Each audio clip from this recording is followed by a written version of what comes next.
Hello Gatehouse Insiders. We are continuing our series across Australia, interviewing some of the best and inspiring lawyers within the legal profession. This episode, we are taking a look at moving out of private practice into community legal work, the challenges and rewards that come with community work, and how digital solutions are transforming the legal profession. I'm joined by my guest Brendan, who is the Principal Lawyer at Moonee Valley Legal Services and the 2018 LIV Young Lawyers President. And don't forget to subscribe to the Gatehouse Legal Recruitment YouTube channel or you might miss out.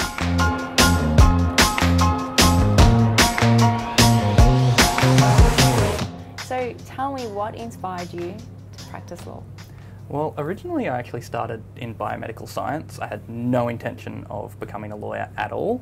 And it was only when I started looking at intellectual property and biotech and things like that that I started thinking, oh, okay, well maybe I don't want to spend every day pipetting one thing from a test tube into another test tube, and intellectual property could be a really interesting path to go down.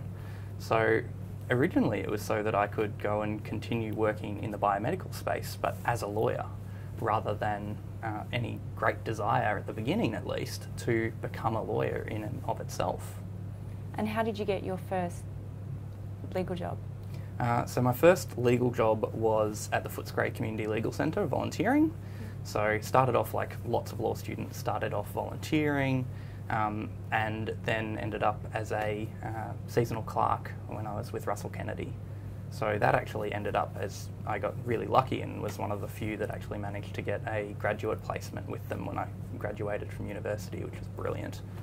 So many law grads are struggling to get that first opportunity, so yeah, very Yeah, lucky. well at the moment for young lawyers it's as low as 17% of law graduates are actually getting jobs in the legal profession. And I think part of that is due to how law schools are preparing their law students. I think a big part of it, and something I didn't realise, is that the bulk of people who graduate from law aren't going to become lawyers. They are going to end up in consultancy or in business, and only 17% are actually going to become lawyers. And there's fantastic skills that young lawyers get from their law degrees that they're not taught how to transfer them into other fields of practice.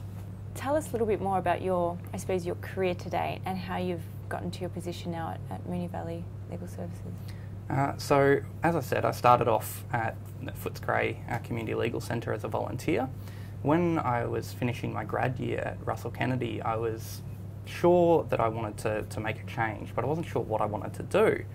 And as I was coming to the end of my grad program, I was looking at jobs in intellectual property to try and leverage from my biomed background, and I was looking at courses, and I got really lucky. So I got into a course at Stanford Graduate School of Business in California, where I was able to go and do a short course on business management and impact.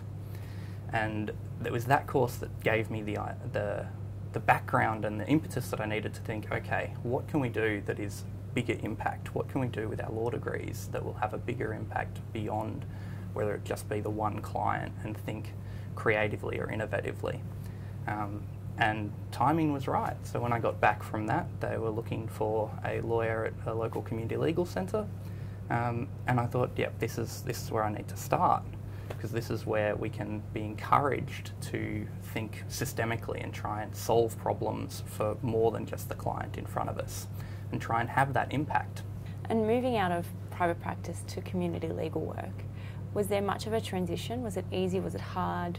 Was it a tough decision to make? So it certainly wasn't a tough decision, and looking back now, it was the best decision I possibly could have made. But I think there's actually a lot more similarities between commercial practice and community lawyering than people realise. And a lot of the skills that we are taught as lawyers and throughout law school and into grad programs and into early in our careers are incredibly transferable, not just between private practice and community law, but between legal practice and non-legal practice, whether that be consulting or the public sector or anything like that. And in terms of community legal work, I know we spoke about it briefly before, there's obviously challenges and rewards with community legal work. Can you share some of the challenges and rewards you face daily? Yeah, so the biggest challenge is the clients. Often the legal problems that we'll be dealing with will be reasonably straightforward, but the clients can be incredibly complex. So most of our clients either suffer from a mental illness, we may need to use interpreters, often interpreters who are speaking particular dialects, so it can be very difficult to even find the right interpreter that you need to use. And then trying to find a solution for their particular legal problem can be incredibly difficult because it may not fit their needs, even though might be the legal solution that you can provide with them. So one of the biggest challenges, I think, is limitations of trying to combine what is essentially a social service into a legal framework, which can be really difficult. But the biggest reward is that we get to think systemically, we get to think big picture. One of the things that you find in private practice is that you're always just thinking, how do I help this one client in front of me? I need to solve their problem. Whereas in community practice, if you get a client who comes in with something that raises a systemic issue or a societal issue, we're encouraged and required to actually think there and think, okay, can we do something bigger? Can we do advocacy? Can we develop some sort of technological solution? Do we need law reform? How do we solve this problem so it doesn't happen to somebody else? And that, I think, is the most rewarding thing of community legal practice. Now, speaking on technology, you've you've been the co-founder of 2 online platforms. Tell us a little bit more about those and how it's helped society and the community for the better. Sure. So the first one actually came out of the RMIT Fast Track program, and it's called Fine Fixer.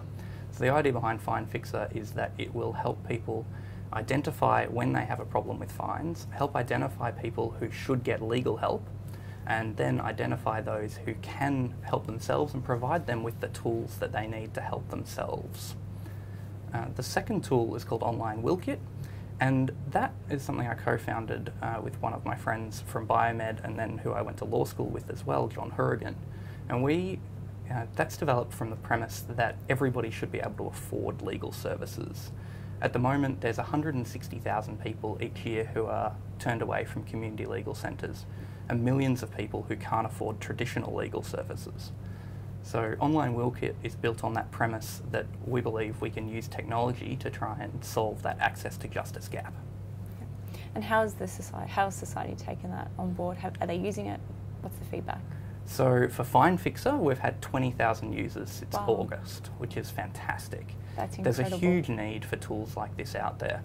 And it's just a matter of using clever design and finding the right market to try and enter and try and use these tools. There's some things that people don't want technology for, but there are some things that technology can be really useful. And the important part for people is realising where those levers are. Anything else in the pipeline for development? So there's a really cool project we're working on at the moment called Streamline Fines, which tries to combine those two. So we're trying to use technology and good design to provide legal services to clients while they're in an inpatient facility. So using technology to make the relationship between health providers and lawyers easier to manage, but using on-site service delivery, because that's what you need to do to deliver services to the most vulnerable clients. Interesting. When will that be released? So the pilot has started. We're in the design phase now, and we'll be on the ground at 3 health services around Victoria in May. Wow. Which is really exciting. That's not so far. Yeah, so that's in partnership with Victoria Legal Aid, West Justice, and with Peninsula Community Legal Centre, with funding from the Public Sector Innovation Fund. Wow. It's amazing how your role gives you so much, allows you to be so innovative and to actually implement things, which is pretty awesome. Yeah, well, as I say, that's one of the core benefits of being able to work in community practice, is it's not just something that you can do, it's something that we should be encouraged to do. And you're the 2018 Young Lawyers President for the Law Institute of Victoria. What's on the agenda? What's your goals for this year? So for this year, we've got 3 key pillars. One is around the gender pay gap, which still exists in the legal profession and is something that we are desperate to try and address. The second pillar for this year is around wellbeing and the law, and trying to help our profession move beyond simply talking about wellbeing and starting to implement wellbeing solutions. And the third pillar is around the future of the legal profession, and how do we actually prepare young lawyers to be legal professionals of the future? Because at the moment, the legal profession is under threat, and we need to think creatively, we need to think innovatively about how we deliver legal services, not just for free services, but also for fee-paying services. Where do you see the future of law going? Smaller services being provided very efficiently and supported by technology. So not replaced by technology, because technology is just a tool, and there are many elements of legal practice that are uniquely human. That idea of creative problem solving, of empathy, of communication, of walking with your client through their legal problem, that can't be replaced by a computer.